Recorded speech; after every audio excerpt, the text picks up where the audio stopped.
দর্শক, এবার সড়ক পথে যাত্রার খবর জানাবো। গাজীপুর থেকে আমাদের সাথে যুক্ত হচ্ছেন সহকর্মী জাহাঙ্গীর আলম। জাহাঙ্গীর, ঢাকা থেকে বের হওয়ার পথে কোন কোন স্পটে গাড়ির চাপ বেশি রয়েছে এবং জনভোগান্তির কোনো খবর কি আপনার কাছে আছে কিনা?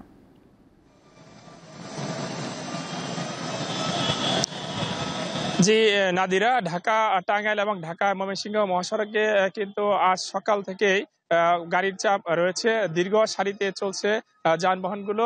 আমরা যতটুকু খোঁজ নিয়েছি, গত রাত্রে আসলে বৃষ্টি হওয়ার কারণে ঢাকা ময়মনসিংহ মহাসড়কের বগুড়া বাইপাস এলাকায় এবং চান্দনা চৌরাস্তা এলাকায় জলাবদ্ধতা সৃষ্টি হওয়ার কারণে সেখানে কিন্তু গাড়ির দীর্ঘ জটলা রয়েছে।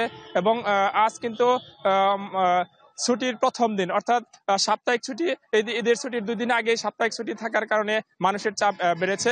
কিন্তু সরকারি অফিস আদালত বন্ধ করে দেওয়া হলেও গাজীপুরে শিল্প অধ্যুষিত এই গাজীপুরে শিল্প কারখানা কিন্তু এখনো ছুটি হয় নাই। আগামীকাল অর্থাৎ শনিবার বিকেল থেকে আসলে মহাসড়কে আরো চাপ বাড়বে, কেননা শিল্প কারখানা সকল শ্রমিকরা একসাথে যখন বের হবে তাদের বিভিন্ন গন্তব্যস্থলে যাওয়ার জন্য, দুটি গুরুত্বপূর্ণ মহাসড়কে দিয়ে আসলে তারা ঢাকা টাঙ্গাইল এবং ঢাকা ময়মনসিংহ মহাসড়ক দিয়েই বিভিন্ন গন্তব্যে যাতায়াত করে থাকে।